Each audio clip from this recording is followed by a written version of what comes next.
The gunshot that split the morning air sent Olivia Lancaster running from the church, steps into the frozen February wilderness of the Montana Territory.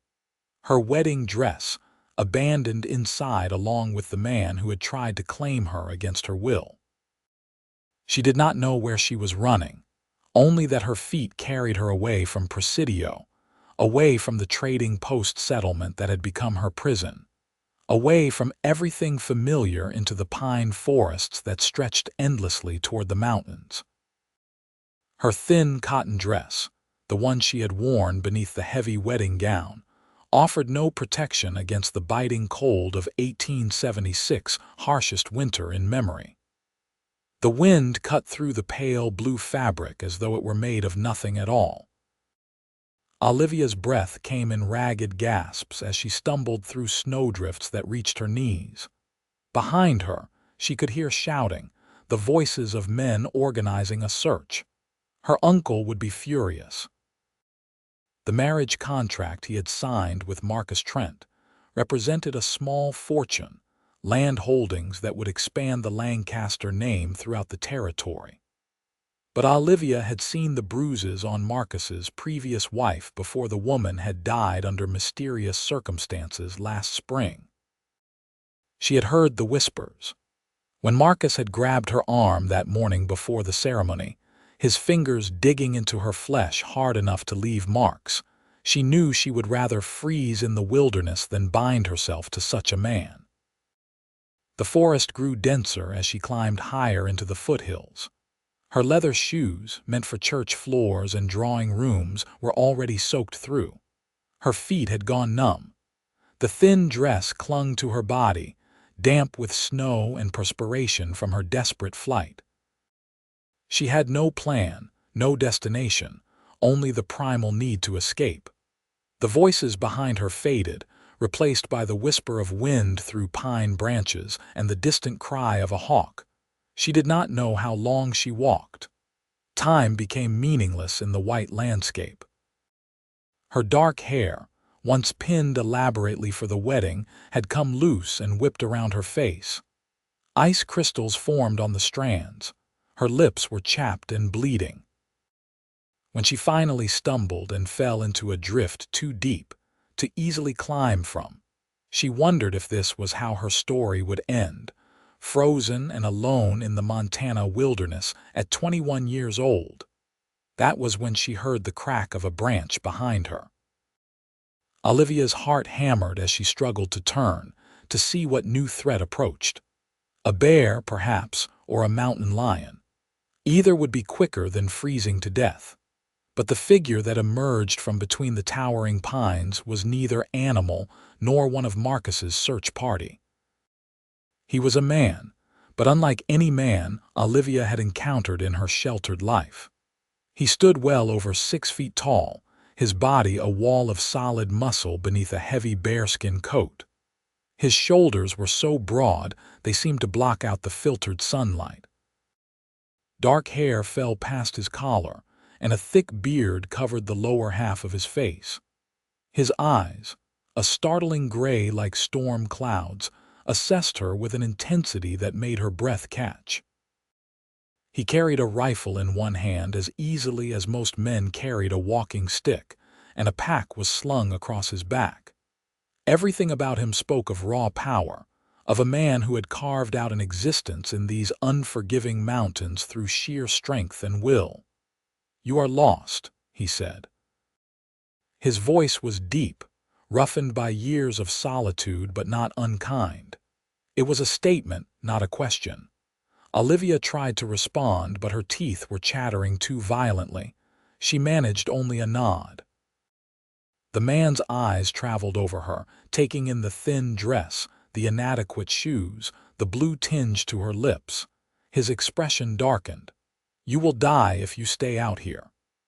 He moved closer, and Olivia instinctively tried to shrink back into the snowdrift, but her body would not cooperate. Her limbs felt distant, disconnected. Without warning, the man shrugged off his bearskin coat.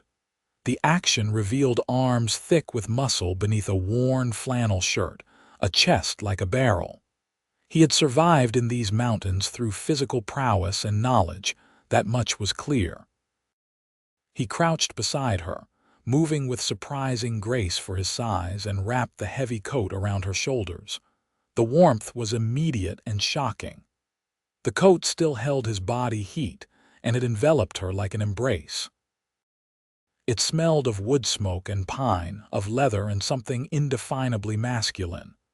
Olivia clutched at it instinctively, her frozen fingers fumbling with the thick fur. "I cannot take your coat," she managed through chattering teeth. "You will freeze." The corner of his mouth twitched, not quite a smile. "I will not. You will keep it." "But you can keep it forever for all I care," he said, cutting off her protest. "I have others. You have nothing." His gray eyes studied her face. "What are you running from?" Olivia hesitated. Something about this man, this stranger who had appeared like a figure from a legend, made her want to tell the truth. "A wedding," she finally whispered. "A marriage I could not go through with." He nodded as though this made perfect sense. "Can you walk?" "I think so." "Then we need to move. There is a storm coming and we need to reach shelter." He stood and offered her a hand. His palm was calloused and warm, his grip gentle despite the obvious strength in those fingers. He pulled her from the snowdrift as easily as lifting a child, steadying her when she swayed on her numb feet. They moved through the forest, the man setting a pace that was swift but manageable. He glanced back frequently to ensure she was keeping up. The coat was so large on her that it dragged in the snow, but the warmth it provided was nothing short of miraculous. Feeling began to return to her extremities in painful pinpricks. "My name is Olivia," she offered after they had walked for perhaps 20 minutes. "Olivia Lancaster." He was silent for so long she thought he might not respond. Then, "Caleb Vance." "Thank you, Mr. Vance, for the coat." "For helping me." "Caleb," he corrected. "We do not stand on formality in the mountains." The sky was darkening when they finally reached his cabin. It was built into the side of a rocky slope, sheltered by an overhang and surrounded by dense pines. The structure was solid, built with thick logs and obvious skill. Smoke rose from a stone chimney. A small lean-to beside the cabin housed 2 horses and what looked like winter provisions. Caleb pushed open the heavy wooden door and gestured for her to enter. The interior was a single large room, dominated by a stone fireplace where a fire crackled. Furs covered the floor and the wide bed built into one corner. Shelves held supplies, tools, traps. A table and 2 chairs occupied the space near the fire. Everything was neat, organized, speaking of a man who lived by discipline and routine. "Sit by the fire," Caleb instructed, closing the door against the wind that had picked up to a howl. "You need to warm slowly." Olivia lowered herself onto one of the chairs, still wrapped in his coat. She watched as he moved around the cabin with economical efficiency, adding wood to the fire, setting a pot of snow to melt for water. His movements were graceful despite his size, each action purposeful. "Your feet," he said, kneeling before her. "I need to check for frostbite." Olivia's cheeks flushed with a heat that had nothing to do with the fire. The intimacy of the moment was startling, but she extended one foot, and Caleb carefully removed her ruined shoe. His hands were gentle as they examined her frozen toes, pressing carefully to check circulation. He repeated the process with her other foot, then nodded with apparent satisfaction. "No permanent damage. You were not out long enough, but you came close." He stood and moved to a shelf, returning with thick woolen socks. "Put these on." She did, grateful for the warmth. The socks came up to her knees. Caleb was watching her with an expression she could not quite read. "You are from the settlement," he said. It was not quite a question. "Presidio." "Yes. My uncle brought me there 6 months ago after my parents died of fever." He arranged the marriage to Marcus Trent. Caleb's jaw tightened at the name. I know of Trent. He is not a good man. No, Olivia agreed quietly. His first wife died last year. People said she fell, hit her head. But I saw how he looked at me, how he grabbed me. I could not marry him. So you ran. Caleb moved to the fireplace, stirring the pot of melting snow. They will look for you, I know. Olivia's voice was small. My uncle signed a contract. There was money involved, land. Marcus will not simply let me disappear. The storm will cover your tracks. By tomorrow, finding your trail will be impossible. Caleb poured the heated water into a cup and added what looked like dried herbs. He brought it to her. Drink. It will help warm you from inside. The tea was bitter but warming. Olivia sipped it gratefully, studying Caleb over the rim of the cup. In the firelight, she could see his face more clearly. He was perhaps 30, his features strong and weathered by mountain life. Scars marked his hands and forearms, testament to the dangers of his existence. But his eyes, those storm-gray eyes, held an intelligence and kindness that put her at ease. "Why do you live alone up here?" she asked. Caleb was quiet for a moment, tending to the fire. "I came west after the war," he said finally. "Saw too much death, too much destruction. The mountains offered silence, peace. I have been here for 12 years now. Do you never get lonely?" His eyes met hers. "Sometimes, but loneliness is better than being surrounded by cruelty and corruption." He paused. "You can stay here tonight. Tomorrow we will figure out what to do." "I have nowhere to go," Olivia admitted. "If I return to Presidio, my uncle will force the marriage, and I have no money, no way to travel anywhere else. Then you will stay here until we find a solution." Caleb said it with such finality that Olivia did not argue. As night fell completely, the storm Caleb had predicted arrived with full force. Wind howled around the cabin, driving snow against the walls with a sound like sand.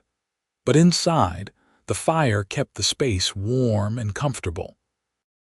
Caleb prepared a simple meal of venison stew and cornbread, and they ate in companionable silence. When it was time to sleep, Caleb gave Olivia the bed, insisting despite her protests. He made himself comfortable on furs by the fire, his rifle within easy reach. Olivia lay beneath heavy blankets, still wearing his bearskin coat, and watched the play of firelight on the log ceiling. She should have been terrified, alone with a strange man in the wilderness. Instead, she felt safer than she had in months. There was something about Caleb Vance, something solid and trustworthy that spoke to a deep part of her. The storm raged for 3 days. During that time, Olivia and Caleb existed in a strange bubble of enforced intimacy. They talked, sharing stories of their lives. Olivia learned that Caleb had been a soldier, a corporal in the Union Army who had seen action in some of the war's bloodiest battles. He spoke little of those years, but Olivia could see the shadows in his eyes when the topic arose. After the war, he had drifted west, working as a scout and guide before finally settling in these mountains. He trapped in winter, traded furs in spring, and lived off the land. It was a hard life, but an honest one. In turn, Olivia told him of her childhood in Boston, of parents who had loved learning and passed that love to their only daughter. She had been educated far beyond what was common for women, could read Latin and Greek, had studied mathematics and philosophy. Her parents' death had been sudden, devastating. Her uncle, her father's younger brother, had been her only living relative. He had brought her west with promises of a fresh start, then promptly arranged her marriage to the wealthiest man in the territory without consulting her wishes. "You could teach," Caleb said on the second day as they sat by the fire. He was showing her how to properly mend the tears in her dress using leather thread and a bone needle. His large hands were surprisingly deft at the delicate work. Settlements always need teachers. Not without references, Olivia said, and certainly not if I am known as a runaway bride. My reputation would prevent any respectable employment. Caleb's jaw tightened. The world is not kind to women. No, Olivia agreed. It is not. On the third day, the storm broke. Brilliant sunshine flooded the landscape, turning the snow-covered world into a field of diamonds. Caleb went out to check his trap lines and hunt, returning with 3 rabbits and news that the trails were completely obscured. No one would find Olivia's path now. As the days turned into a week, then 2, a routine established itself. Olivia insisted on contributing to the household, and Caleb showed her how to prepare hides, how to cook over the fire, how to maintain the various tools of mountain life. She was an eager student, and he proved to be a patient teacher. In the evenings, they would sit by the fire, and Olivia would read aloud from Caleb's small collection of books. His voice grew rusty with disuse, but eventually he began reading to her as well, stumbling over the longer words with an endearing self-consciousness. The intimacy of their situation was not lost on either of them. Olivia was keenly aware of Caleb's presence, of the way his muscles moved beneath his shirt when he worked, of the gentleness in his hands despite their strength. She caught him watching her sometimes, his gray eyes intense, before he would look away with a slight frown as though angry with himself. One evening, as March approached and the first hints of spring touched the air, they sat by the fire after supper. Olivia was wearing one of Caleb's flannel shirts over her mended dress, the sleeves rolled up multiple times. His bearskin coat hung by the door, but she had claimed one of his lighter jackets for her own use. It still swam on her, but it was warm. "I should take you to Fort Benton," Caleb said abruptly. "There is a mission there, sisters who help women in difficult situations. They could give you shelter, help you find work." Olivia's heart sank, though she tried to keep her expression neutral. "Is that what you want, for me to leave?" Caleb stood abruptly, pacing to the window. His broad shoulders were tense. "What I want does not matter. You cannot stay here indefinitely. People will talk. Your reputation, my reputation, is already ruined," Olivia interrupted. She stood as well, moving to stand behind him. "I ran from my wedding, Caleb. I spent weeks alone with a man in the wilderness. No respectable household will employ me. No decent man will marry me. That life is over." He turned to face her, and the expression in his eyes made her breath catch. "You deserve better than this. Better than a broken-down soldier living in the mountains." "You are not broken down," Olivia said softly. She reached up, touching his bearded cheek with her fingertips. The gesture was bold and proper, but she no longer cared about propriety. "You are the strongest, kindest man I have ever known. You saved my life, Caleb. You gave me your coat and told me I could keep it forever. You have given me a home when I had nowhere else to go." "Olivia." Her name was a rough whisper. "You do not know what you are saying." "I know exactly what I am saying." She let her hand fall but held his gaze. "I am saying that I do not want to go to Fort Benton. I am saying that these weeks with you have been the happiest of my life. I am saying that she did not get to finish." Caleb closed the distance between them in one stride, his large hands cupping her face with a gentleness that made her heart ache. "You should not want this," he said, his voice rough with emotion. "Should not want me. But I do." Olivia's hands came up to rest on his chest, feeling his heart thundering beneath her palms. "I want exactly this. I want you." The kiss, when it came, was everything Olivia had never known to dream of.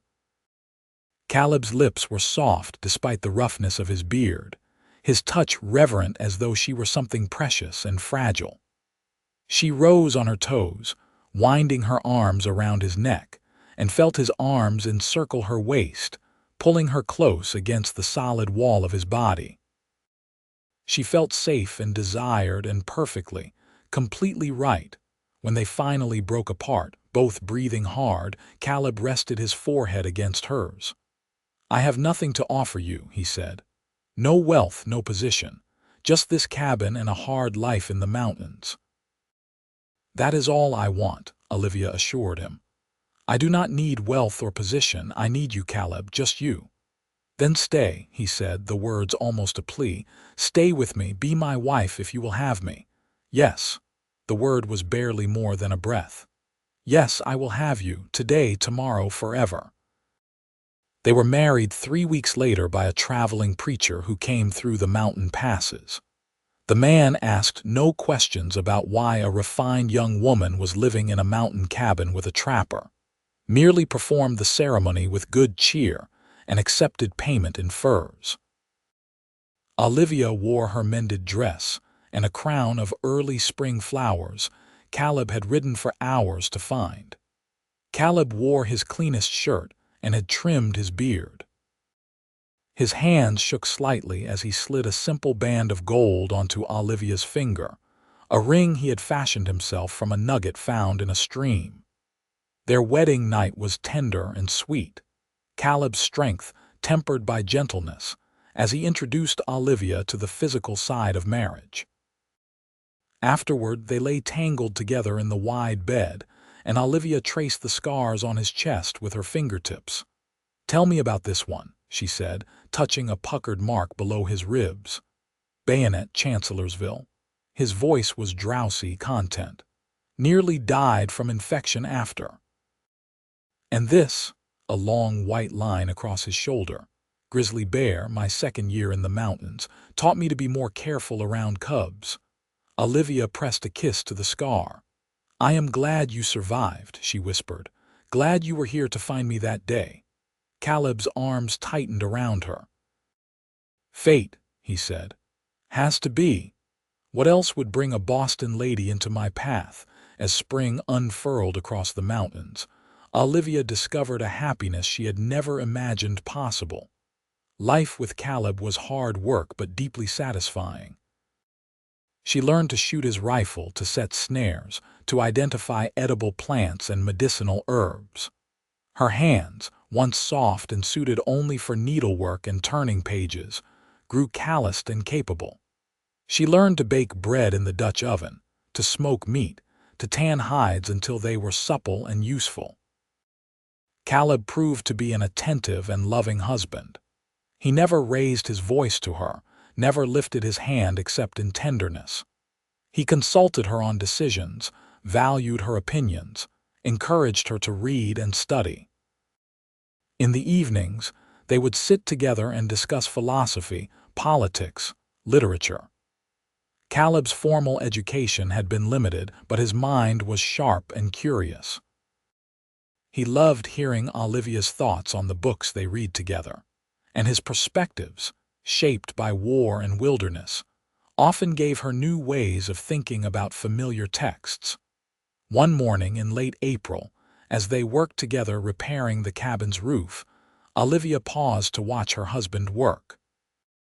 He had removed his shirt in the growing warmth, and sunlight played across the powerful muscles of his back and shoulders as he hammered new shingles into place.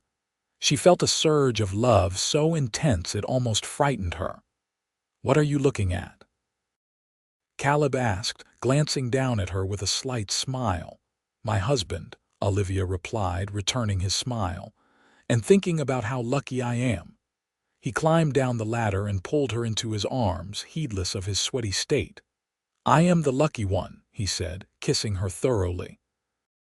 "Every day I wake up and cannot believe you chose this life, chose me." "Every day I wake up grateful I ran," Olivia said. "Grateful I was freezing in that thin dress. Grateful you found me, that dress." Caleb shook his head. "You were nearly dead when I came across you, but you saved me. You gave me your coat, and you kept it." His eyes were warm with affection. "It still hangs by the door." "You said I could keep it forever," Olivia reminded him. "I intend to hold you to that promise." In May, they made the trip down to Presidio together. Olivia needed to collect her belongings from her uncle's house, and both of them knew the confrontation could not be avoided forever. Caleb rode beside her, alert and watchful, one hand never far from his rifle. The settlement was much as Olivia remembered, a collection of rough buildings clustered around the trading post. People stopped and stared as they rode through, whispers following in their wake. Olivia held her head high, Caleb a solid, reassuring presence at her side. Her uncle's house sat at the edge of town, a two-story structure that represented his status as a successful merchant. They tied their horses outside, and Caleb followed Olivia to the door, his presence protective without being overbearing. Her uncle answered Caleb's knock, his face going through a rapid succession of expressions: surprise, relief, then anger. "Olivia, where in God's name have you been? We thought you were dead, frozen in the wilderness." "Marcus has been. I am married," Olivia interrupted, drawing herself up to her full height. She was aware of how different she must look from the refined young woman who had fled 6 months ago. Her dress was simple homespun, her hair in a practical braid, her hands work roughened. But she felt more herself than she ever had in her elaborate Boston gowns. "This is my husband, Caleb Vance. I have come for my belongings." Her uncle's face purpled. "Married. You are under contract to Marcus Trent. He has invested. I am over 21, Olivia said firmly. "Well past the age of majority. Any contract you signed on my behalf was void the moment I reached my majority. I owe Marcus Trent nothing." "You owe me." Her uncle's voice rose. "I took you in, provided for you, and this is how you repay me, running off with some mountain savage." Caleb moved, just slightly, but the subtle shift in his stance was enough to make Olivia's uncle take an involuntary step back. There was nothing overtly threatening in Caleb's posture, but his physical presence was impossible to ignore. All those muscles, that carefully controlled strength, spoke louder than any words. "You will not speak to my wife that way," Caleb said quietly. His voice was level, almost conversational, but there was steel beneath the words. "She has come for her belongings. You will allow her to collect them, and then we will leave. There is nothing more to discuss." "I will not, uncle." Olivia's voice cut through his bluster. "My parents left me a small inheritance. Books, my mother's jewelry, some personal items. Those belong to me by law and by right. I want only what is mine. After today, you will never see me again." Perhaps it was the finality in her tone, or perhaps it was another glance at Caleb's imposing presence, but her uncle deflated. "Fine. Take your things, but do not expect any help from me when this mountain fantasy falls apart." Olivia climbed the stairs to the small room that had been hers, Caleb following. She gathered her belongings quickly: a trunk of books, her mother's silver brush and mirror, a small jewelry box containing pieces of more sentimental than monetary value. Caleb carried everything down to their horses without complaint, securing the trunk with practiced efficiency. As they were preparing to leave, a man emerged from the trading post. Marcus Trent was perhaps 45, well-dressed and prosperous-looking. His eyes fastened on Olivia with an intensity that made her skin crawl. "Miss Lancaster," he said, approaching with long strides, "thank God you are alive. I have been searching for months. Your uncle and I have been frantic with worry." "It is Mrs. Vance now," Olivia said, moving closer to Caleb. "And as you can see, I am quite well." Marcus's eyes flicked to Caleb, and something ugly crossed his face. "This is the man you ran off with, this filthy trapper. Olivia, whatever he has told you, whatever promises he has made, I can offer you so much more. You are meant for fine things, for society, not living like an animal in the wilderness." "I live as I choose," Olivia said, her voice cold. "With a man I love and who loves me, a man who treats me with respect and kindness. Now if you will excuse us, we have a long ride home." "You signed a contract," Marcus said, his veneer of civility cracking. "Your uncle promised you to me. I have invested substantial sums in this arrangement." "Then you wasted your money," Caleb said flatly. He helped Olivia mount her horse, then swung up onto his own.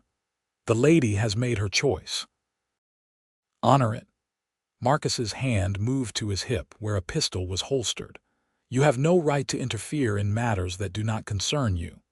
In a movement almost too fast to follow, Caleb had his rifle up and trained on Marcus. His face was calm, almost bored, but his eyes were chips of gray ice.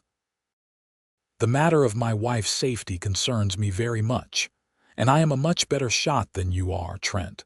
Do not make me prove it."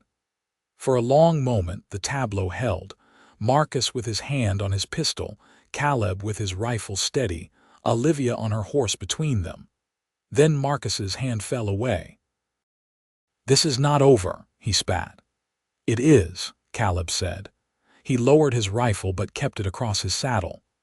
"If you or anyone else comes near my wife again, there will be consequences. Am I understood?" They left Presidio without looking back, the afternoon sun warm on their shoulders. They rode in silence for a while, putting distance between themselves and the settlement.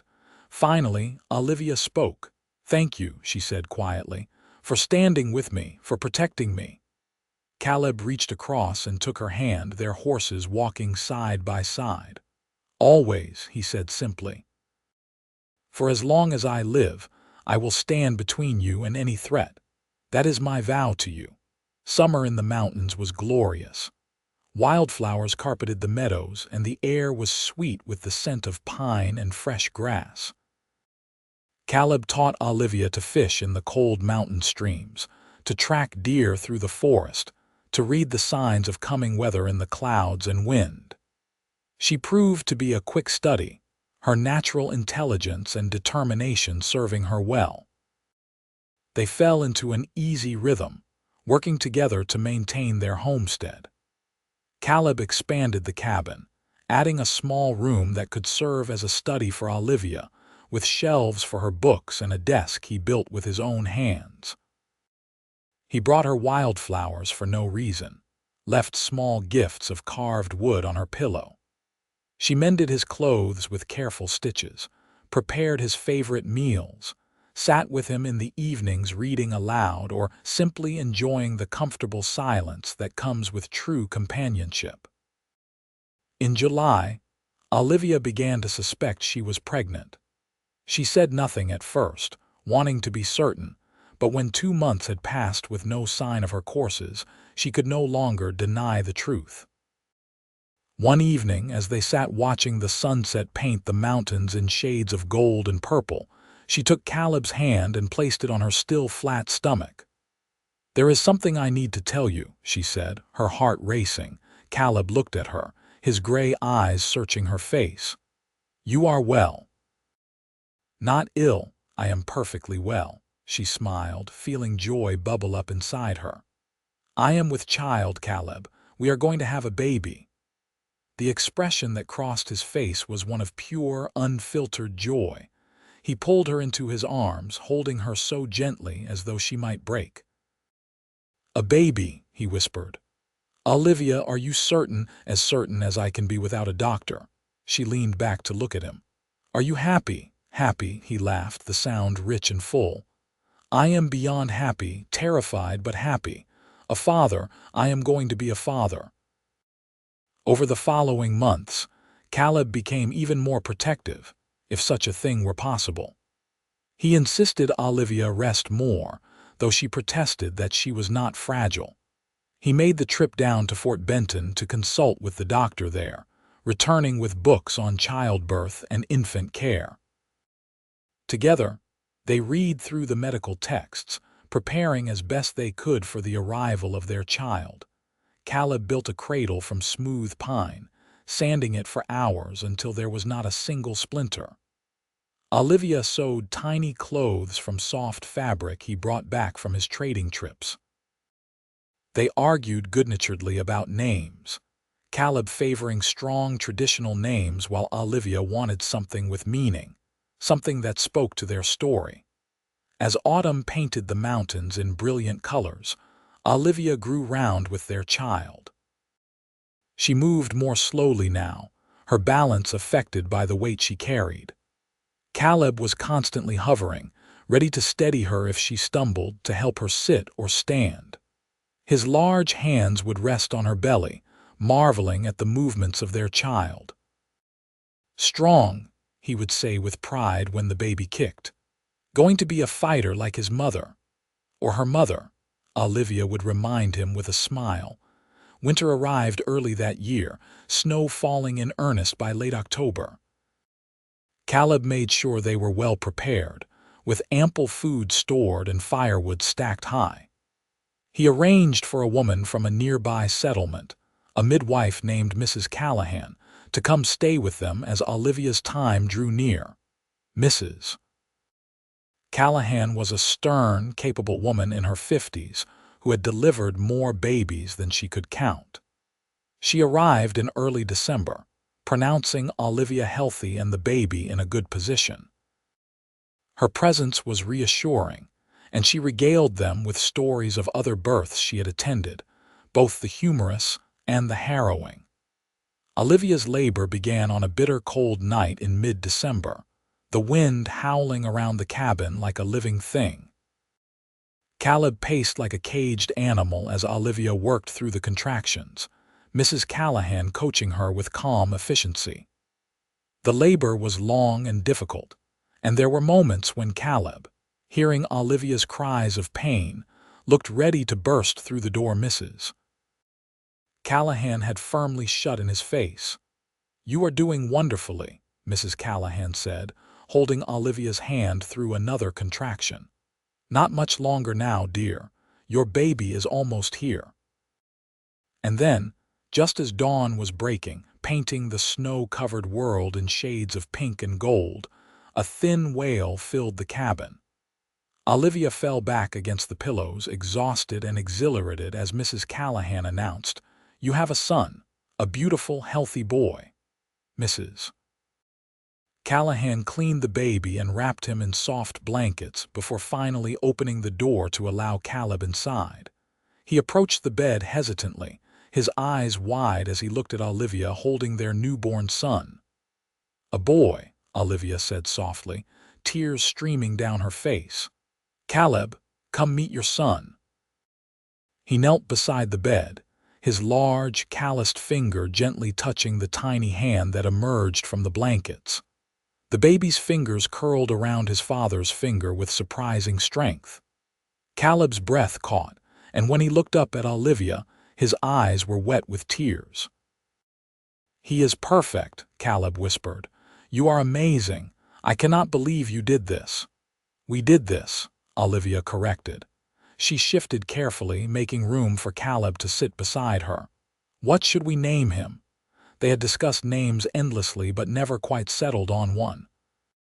Now, looking at their son's tiny, perfect face, Caleb said, "Connor, for courage, because his mother is the bravest person I know."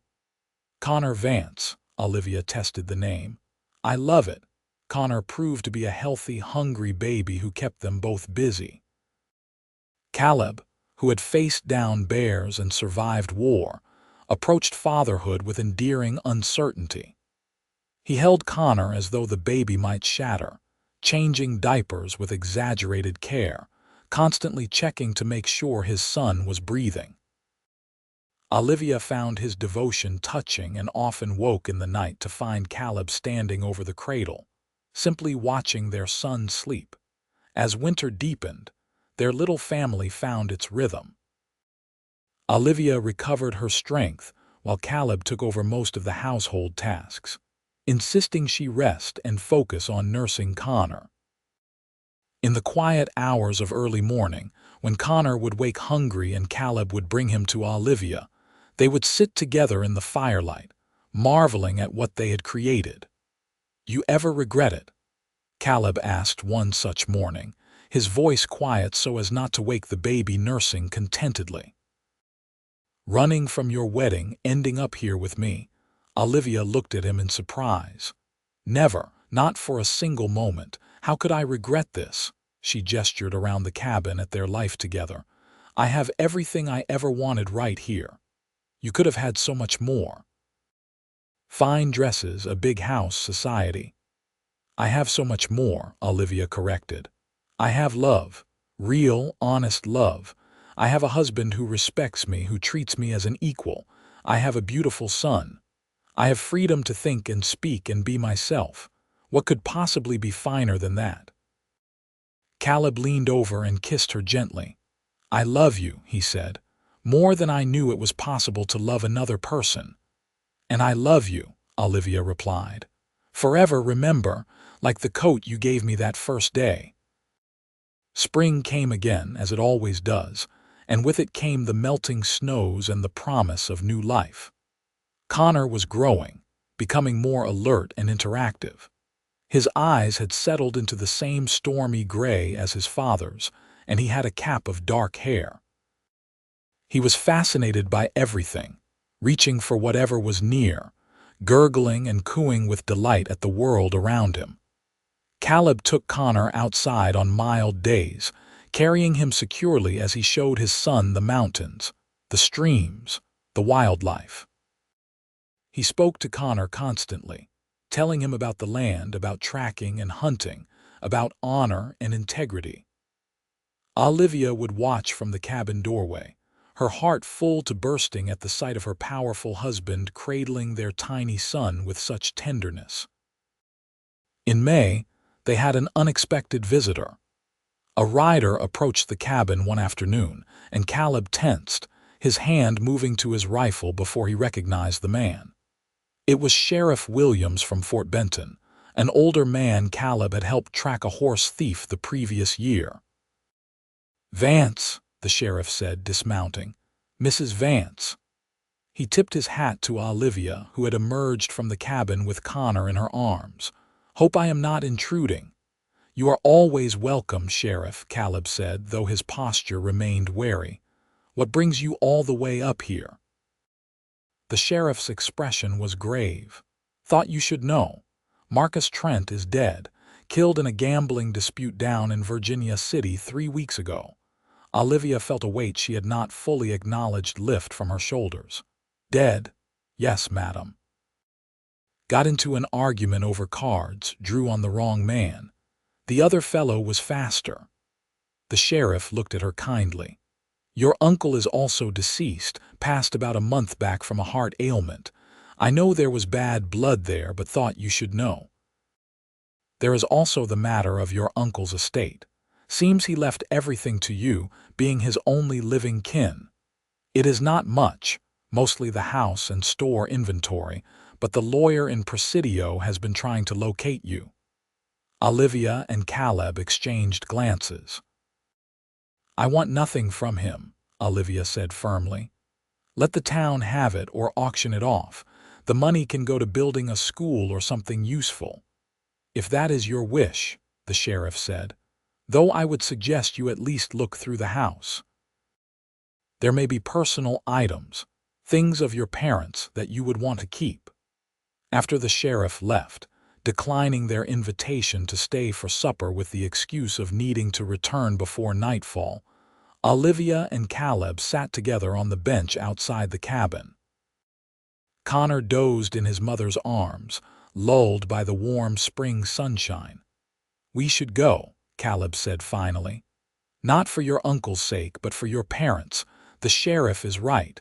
There may be things of theirs you would want. They made the journey to Presidio a week later, Connor riding in a sling against Olivia's chest.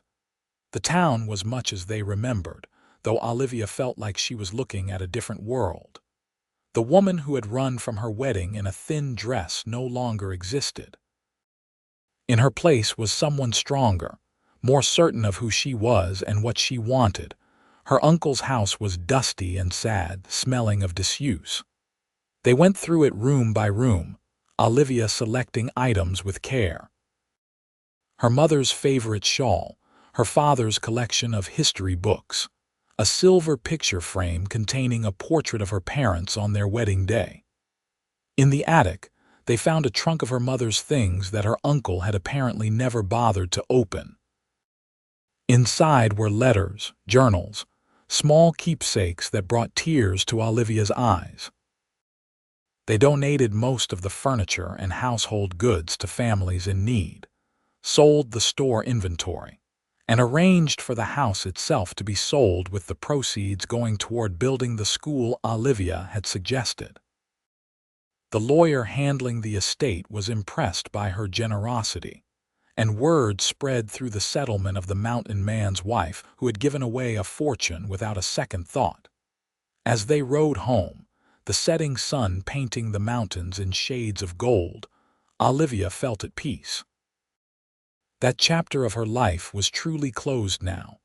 Her future was with Caleb and Connor in the mountains she had come to love.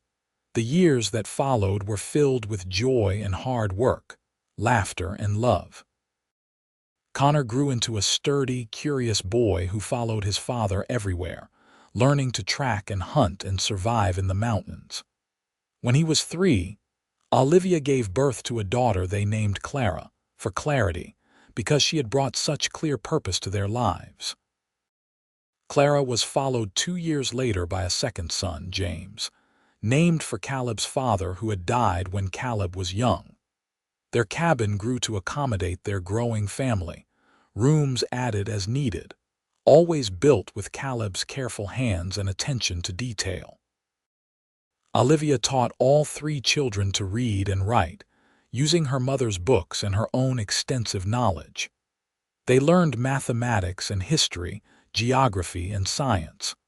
But they also learned the ways of the mountains, how to live off the land, how to respect the wilderness that was their home. Other families had begun to settle in the area, drawn by the same desire for freedom and space that had kept Caleb in the mountains all those years ago. A small community formed, scattered homesteads connected by rough trails. Caleb was respected as an elder statesman of sorts, his years of experience invaluable to newcomers.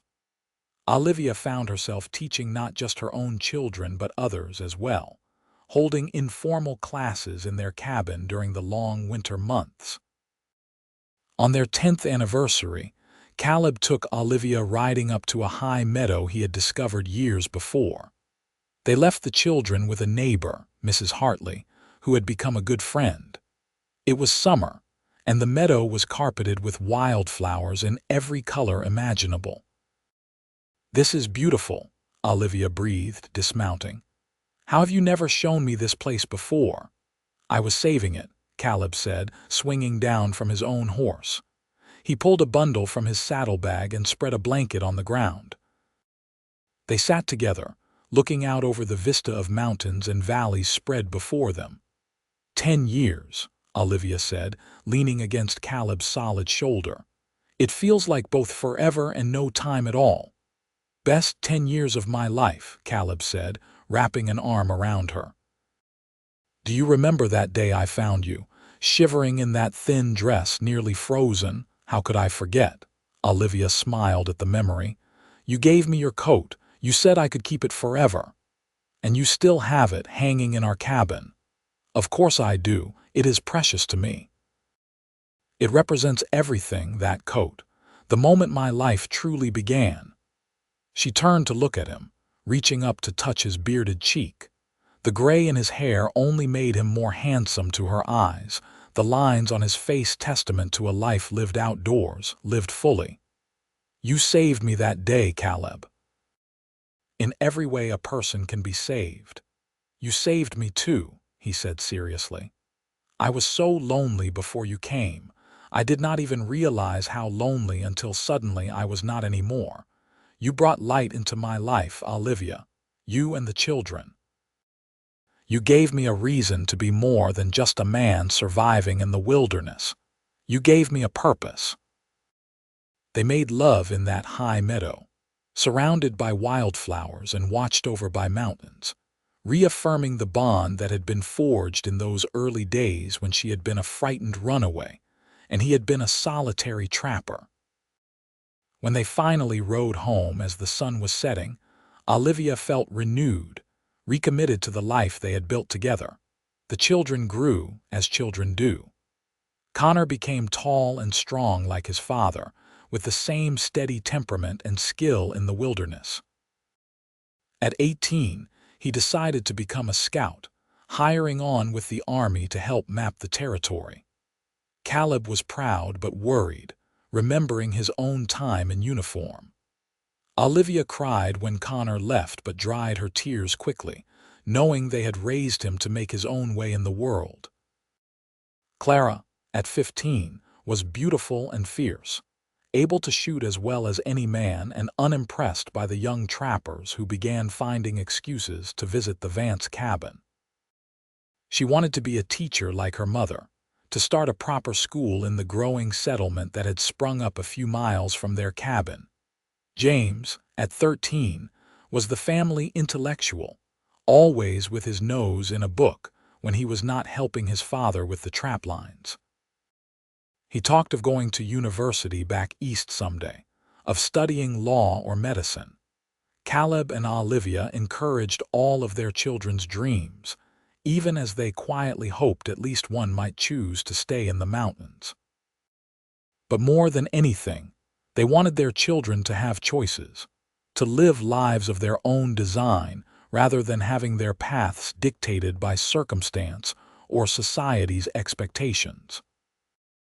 One evening, when all the children were gathered around the table for supper, a now rare occurrence with Connor away and the younger two growing increasingly independent, Olivia looked around and felt such profound gratitude it brought tears to her eyes. "What is wrong, Ma?" Clara asked, noticing immediately. "Nothing is wrong," Olivia assured her. "I am just happy. Looking at all of you, at this life we have built, it is more than I ever dreamed possible." "Pa says you came from Boston," James said. He had been reading about the great cities back east and was fascinated by the idea of places so different from their mountain home. "That you wore fancy dresses and went to parties." "I did," Olivia confirmed, "but I was not happy there. I was not truly myself." "Why not?" Clara wanted to know. Olivia considered how to explain. "Because I was expected to be a certain way, to want certain things, and when I did not want those things, I was seen as strange, as difficult. But here, with your father in these mountains, I can be exactly who I am. I can think my own thoughts, speak my own mind, live according to my own values. That freedom is worth more than all the fancy dresses in the world."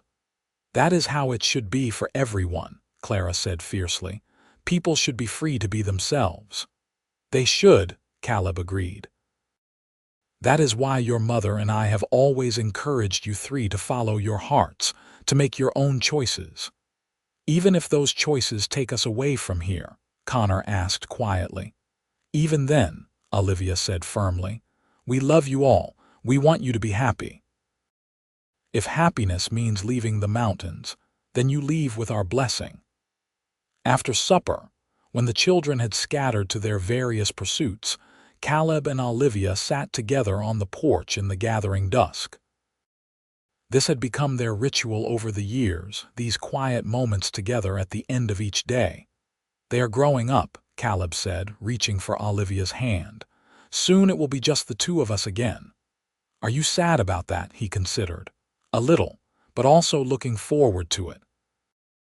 I love our children more than life itself, but I am also looking forward to having you to myself again." Olivia laughed. "We are getting old, Caleb Vance. I have gray in my hair and you are nearly 50. You are as beautiful to me now as you were at 21, he said seriously. "More so, actually. You have grown more yourself with each passing year, more confident, more certain. It is a privilege to watch. You are just as strong as when I met you," Olivia observed. "Still all those muscles, still capable of hauling a deer over your shoulder or chopping a cord of wood without breaking a sweat." "Good genes," Caleb said with a grin. "My grandfather lived to 93, still splitting his own firewood the day before he died." "Then I may have you for many years yet," Olivia said contentedly. Good. I plan to hold you to your promise after all. What promise? Forever. You gave me your coat and said I could keep it forever. I intend to keep you for just as long. The years continued to pass, each one bringing new challenges and joys. Connor returned from his scouting work with stories of the changing frontier, of railroads pushing west and settlements growing into towns.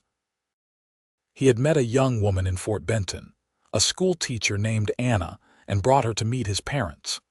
She was smart and kind, and within minutes of meeting her, Olivia knew her son had chosen well. They married in the meadow where Caleb had taken Olivia on their 10th anniversary, surrounded by family and friends. Clara did start her school, building it with her own hands with help from her father, and any young man brave enough to court the fierce, independent young woman. She had little patience for fools but infinite patience for children, and her school flourished. She eventually married a surveyor named Thomas, a quiet man who loved her strength rather than being threatened by it. James did go east to university, returning 5 years later with a medical degree and a wife named Margaret, who was a doctor herself. They settled in the growing town nearby, opening a practice that served the scattered mountain communities. James had inherited his mother's need to help others and his father's steady capability. He was a fine doctor and a good man. Caleb and Olivia became grandparents, then grandparents many times over. Their cabin, which had once held just the two of them, was regularly filled with children and grandchildren, noise and laughter. Caleb built swings and carved toys, told stories of mountain lions and bear encounters. Olivia taught letters and numbers, read stories, and dispensed wisdom along with cookies. As they moved into their 60s, Caleb and Olivia finally slowed down. They spent more time sitting on the porch, less time working the trap lines or the garden. Their children worried, wanted them to move closer to town, to somewhere easier, but neither of them could imagine living anywhere but their mountain cabin. "This is our home," Olivia told Clara when her daughter pressed the issue. "This is where your father found me, where we built our life. We will stay here as long as we are able." On a crisp autumn day when Caleb was 68 and Olivia was 60, they took a walk through the forest together. It had become harder for Caleb to make the longer trips into the high country, and Olivia's joints ached in the cold. But on this day, the temperature was perfect, the aspens turning gold around them. They walked slowly, hand in hand, to the place where they had first met. The forest had changed in the intervening years, new trees growing where old ones had fallen. But the spot was still recognizable, the configuration of the rocks and the view toward the distant peaks the same. "Right here," Caleb said, stopping. "You were sitting in a snowdrift right here, so cold you could barely speak. I thought you might already be dying." "I probably was," Olivia said. "A few more hours and I would have been beyond help. If you had not come along when you did, if you had not given me your coat, we would never have had all of this," Caleb finished. "Never had our children, our grandchildren. Never had this life." They stood in silence for a moment, both contemplating the thread of chance that had woven their lives together. Then Olivia spoke, her voice soft with emotion. "You remember what you said to me that day? When you gave me your coat, I said you could keep it forever." "Forever," Olivia repeated. "And here we are, all these years later, still together, still in love." Caleb pulled her close, wrapping his arms around her in much the same way he had wrapped that bearskin coat around her shivering form so long ago. "Forever was not long enough," he said. "I would want 1,000 forevers with you." They lived several more peaceful years in their mountain cabin, surrounded by the love of their family. Caleb passed first in his sleep on a winter night, simply not waking one morning. He was 73. Olivia grieved but did not shatter. They had known this day would come eventually, had prepared for it as much as one can prepare for such loss. She lived another 5 years, remaining in the cabin with various children and grandchildren staying with her to ensure she was never alone. She spent her days writing letters to her extensive family, sitting on the porch looking at the mountains she had come to love as much as she had loved her husband. When Olivia finally passed, peacefully in her sleep at 75, her family gathered to lay her to rest beside Caleb on a hill overlooking their cabin. Clara made sure to drape the old bearskin coat over her mother's coffin, the coat that had saved Olivia's life and represented the beginning of everything. It was worn now, patches of fur missing but still serviceable, still the symbol of a promise kept. As her grandchildren lowered her into the ground to lie beside the man who had given her that coat so long ago, the sun broke through the clouds, bathing the mountains in golden light. And if you had been standing there that day, you might have sworn you could hear, carried on the wind, the sound of laughter and the promise of forever.